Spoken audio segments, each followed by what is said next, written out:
Assalamualaikum warahmatullahi wabarakatuh. Baik, kami dari kelompok 1 akan menjelaskan chapter 1 tentang kehidupan wirausaha. Sebelumnya perkenalkan anggota kelompok kami terdiri dari 4 orang. Yang pertama ada Putri Abelia dengan NPM 2311011061, lalu ada Kinanti Trisnajati dengan NPM 2311011078, kemudian ada Aulia Siva Putri dengan NPM 2311011088, dan terakhir ada Khalifatus Sabrina dengan NPM 2311011016. Baik, di sini saya akan menjelaskan mengenai usaha kecil dan peluang kewirausahaan.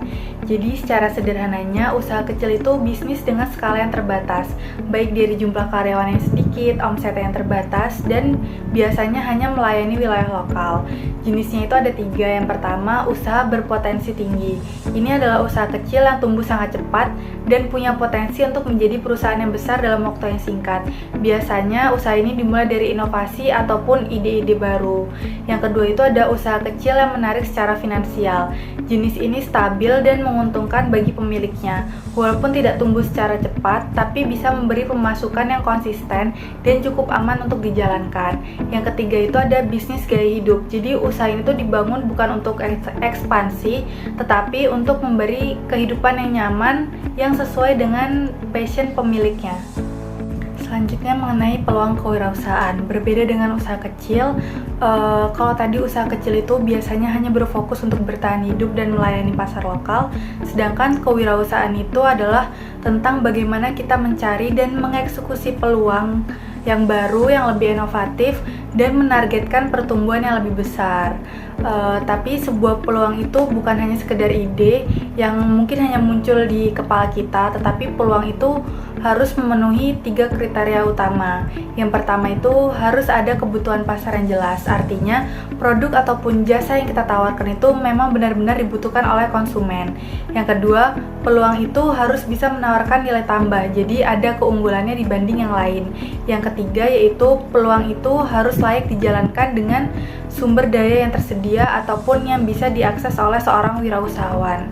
Jadi peluang kewirausahaan itu lebih dari sekedar ide, tapi kesempatan nyata yang bisa dikembangkan menjadi bisnis yang berkelanjutan.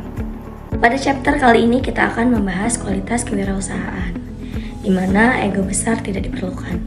Menurut Stephen Spinelli dan Robert Adams, wirausahawan sukses punya sikap dan perilaku sebagai berikut.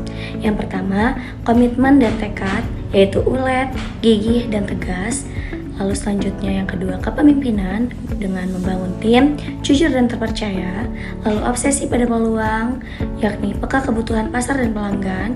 Lalu toleransi ke risiko dan ketidakpastian dengan berani mengambil risiko dan mampu mengelola. Lalu selanjutnya, kreativitas dan adaptasi dengan berpikiran terbuka, fleksibel, dan cepat belajar. Lalu yang terakhir, motivasi untuk unggul dengan berorientasi pada tujuan, sadar kelebihan dan juga kelemahan. Selanjutnya, terdapat 5 alasan bisnis gagal dari Eric T. Wagner, Forbes, yaitu yang pertama, tidak mendengarkan pelanggan. Lalu yang kedua, tidak ada diferensiasi produk dan layanan. Yang ketiga tidak ada proposisi nilai yang jelas. Lalu yang keempat, kepemimpinan yang lemah. Dan yang terakhir, gagal membangun model bisnis berkelanjutan. Selanjutnya, pendiri dan pengusaha tahap kedua. Wirausahawan pendiri biasanya adalah mereka yang membangun bisnis baru dengan produk atau layanan baru atau yang sudah ditingkatkan. Setelah bisnis berjalan, terkadang usaha tersebut dikelola oleh generasi berikutnya atau diambil alih oleh pihak lain. Pihak lain ini disebut oleh wirausahawan tahap kedua. Bedanya wirausahawan tahap kedua ini lebih fokus pada pengelolaan usaha yang sudah mapan, meski dalam beberapa kasus orientasinya tetap mirip dengan pendiri. Selanjutnya, penerima waralaba. Penerima waralaba adalah wirausahawan yang menjalankan bisnis dengan merek, sistem, dan dukungan dari perusahaan pemberi waralaba. Mereka relatif lebih terbatas ruang geraknya karena terikat kontrak, tetapi juga mendapatkan banyak keuntungan berupa sistem operasional. Di Amerika Serikat, ada sekitar 44% bisnis yakni waralaba, yang menandakan bentuk kewirausahaan ini sangat dominan. Selanjutnya, tim wirausaha. Tim wirausaha ini terdiri dari 2 orang atau lebih yang menggabungkan keterampilan, pengalaman yang dia punya, dan sumber daya. Kolaborasi ini membuat peluang keberhasilan ini meningkat karena ada pembagian peran dan saling melengkapi keahlian.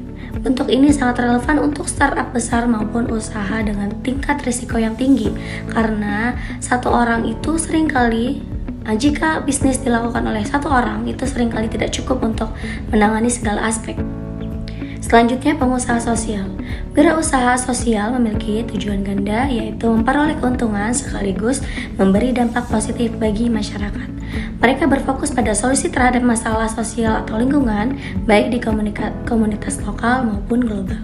Kewirausahaan sosial semakin berkembang di kalangan generasi muda usia 25-45 tahun. Bahkan banyak universitas sudah membuka program studi khusus di bidang ini. Selanjutnya, pengusaha wanita. Tantangan utama yang dihadapi oleh kurangnya mentor dan kesenjangan akses pendanaan sehingga banyak wanita memulai bisnis dengan modal pribadi. Meski demikian, riset menunjukkan tidak ada perbedaan signifikan antara kinerja bisnis milik wanita dan pria dalam hal profitabilitas maupun keberhasilan. Jadi, dalam hal ini, wanita juga tidak kalah unggul dari para lelaki dalam membangun sebuah bisnis. Selanjutnya, jadilah pemilik usaha kecil yang berpikir dan bertindak seperti pengusaha. Pemilik usaha kecil berbeda dengan karyawan tentunya. Mereka menanggung resiko dan hasil yang langsung. Tetapi, tidak semua pemilik usaha ini berpikir kewirausahaan. Banyak yang hanya bertahan hidup. Pemilik usaha kecil harus berani, yaitu mengidentifikasi peluang, berinovasi, dan mengambil risiko yang terukur. Motivasi memiliki bisnis. Sebelum memulai bisnis, seseorang itu perlu mengenali siapa sih dirinya sendiri. Nah, dunia wirausaha penuh dengan tantangan, resiko, dan ketidakpastian. Faktor keluarga maupun lingkungan itu sering mempengaruhi keputusan seseorang untuk berbisnis. Beberapa alasan umum seseorang menjadi wirausahawan antara lain yaitu orang-orang yang di PHK adalah orang-orang yang kehilangan pekerjaan, kemudian sering beralih ke wirausaha. Selanjutnya, orang-orang yang lari dari birokrasi, yaitu mereka yang merasa terjebak dalam aturan perusahaan besar dan memilih mendirikan usahanya sendiri. Selanjutnya, yaitu orang-orang yang mencari hidup lebih bermakna, yaitu ingin mempunyai tujuan yang lebih dari sekedar bekerja demi gaji. Selanjutnya, ada jenis-jenis motivasi kewirausahaan. Yang pertama, ada kepuasan pribadi, di mana menjalankan bisnis itu yang sesuai dengan passion dan merasa hidup lebih bermakna dan bermanfaat. Selanjutnya, termotivasi untuk membawa perubahan yang positif. Yang kedua, ada kesenangan pribadi, di mana seseorang merasa dihargai atas usahanya, mendapatkan tantangan baru yang menumbuhkan diri, membangun relasi dan dihormati masyarakat. Yang ketiga, ada kemandirian, di mana dia bebas membuat keputusan sendiri, memiliki fleksibilitas dalam mengatur waktu, bisa menentukan arah dan visi bisnis sesuai dengan keinginannya sendiri. Yang keempat, ada imbalan finansial, di mana ingin mengejar keuntungan dan stabilitas ekonomi. Ada peluang menjadi kaya meskipun butuh proses panjang dan kesabaran. Selanjutnya yaitu paradigma dalam bisnis. Dalam perjalanan berwirausaha, ada 3 tipe kepribadian yang biasanya muncul. Yang pertama, ada kepribadian teknisi, di mana seseorang itu berfokus pada keterampilan teknis yang dikuasai, suka bekerja sendiri, dan lebih memperhatikan masa kini. Yang kedua, ada kepribadian manajer yang bersifat pragmatis, bertanggung jawab atas perencanaan, keteraturan, dan prediktabilitas bisnis. Yang ketiga, ada kepribadian wirausahawan, yaitu orang-orang yang memiliki visioner, berani mengambil ide lalu mengubahnya menjadi peluang yang nyata, memiliki pandangan untuk masa depan, untuk membesarkan bisnis mereka. Intinya, motivasi berbisnis itu tidak hanya soal uang, tetapi juga menyangkut kepuasan, kebebasan, dan makna hidup. Sedangkan, paradigma dalam bisnis menunjukkan bagaimana cara berpikir seseorang dalam menjalankan peran wirausaha. Baik, selanjutnya kita akan membahas mengenai keunggulan kompetitif wirausahawan, di mana ini ada 5 hal utama. Yang pertama terkait dengan integritas dan tanggung jawab, di mana seorang wirausahawan itu harus menjaga kepercayaan konsumen, karyawan, maupun mitra bisnisnya, karena integritas menjadi dasar penting dalam membangun hubungan jangka panjang, karena tanpa kepercayaan bisnis akan sulit bertahan. Yang kedua itu fokus pada pelanggan, di mana pengusaha yang sukses itu selalu menaruh perhatian utama pada kebutuhan dan harapan konsumen. Fokus ini tidak hanya sekedar seperti memberikan produk, tetapi bagaimana juga pengusaha itu bisa menghadirkan pelayanan yang benar-benar memberikan kepuasan. Yang ketiga adalah mutu kinerja. Jadi produk dan jasa yang ditawarkan itu harus bermutu tinggi secara konsisten. Selain itu, wirausahawan itu juga dituntut untuk menjalankan operasional yang efisien. Karena dengan cara ini, kepercayaan pelanggan itu bisa dibangun dan dijaga. Selanjutnya terkait inovasi. Inovasi menjadi kunci bagi wirausahawan untuk bertahan di tengah persaingan, di mana inovasi itu bisa berupa ide baru, produk unik ataupun layanan yang berbeda dari yang lain. Dan yang terakhir adalah pasar niche, di mana banyak usaha kecil justru berhasil karena berfokus pada segmen pasar yang sangat spesifik. Dan pasar ini biasanya memiliki jumlah pesaing lebih sedikit, namun konsumen yang lebih loyal karena merasa kebutuhannya terpenuhi dengan baik. Membangun warisan kewirausahaan. Makna warisan bukan hanya sekedar harta, tapi juga nilai, integritas, kontribusi, dan dampak bagi keluarga dan masyarakat. Terdapat dua sisi warisan, yaitu dari sisi positif yang melibatkan kontribusi, cinta keluarga, dan integritas. Kemudian ada dari sisi negatif yang melibatkan keserakahan dan pengabaian keluarga. Wirausaha bukan sekedar keuntungan finansial, dan warisan sejati itu merupakan keseimbangan antara kesuksesan bisnis keluarga, nilai moral, dan kontribusi sosial. Tujuan akhirnya, perjalanan wirausaha itu memberikan kepuasan mendalam bagi diri sendiri dan orang terdekat. Intinya, perjalanan kewirausahaan itu mencakup lebih dari sekedar memulai bisnis, tetapi juga menjalankan dan mengembangkan secara berkelanjutan. Pada kali ini kita akan membahas studi kasus pada perusahaan Gojek yang relevan dengan kehidupan wirausaha atau chapter 1. Gojek didirikan oleh Nadiem Makarim pada 5 Oktober 2010 sebagai layanan call center dengan sekitar 20 pengemudi ojek untuk memudahkan akses transportasi bagi masyarakat.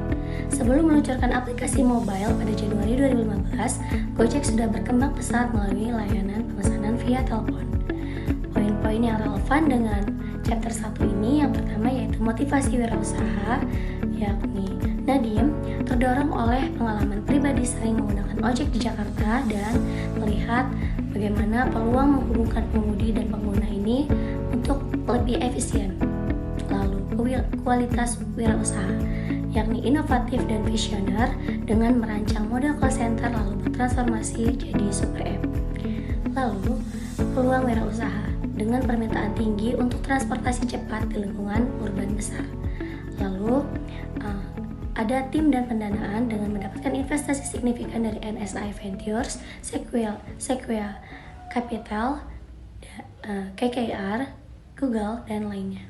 Lalu keunggulan kompetitif, fokus pada pelanggan dengan layanan cepat, praktis dan terjangkau, lalu memperluas layanan menjadi lebih dari 20 kategori.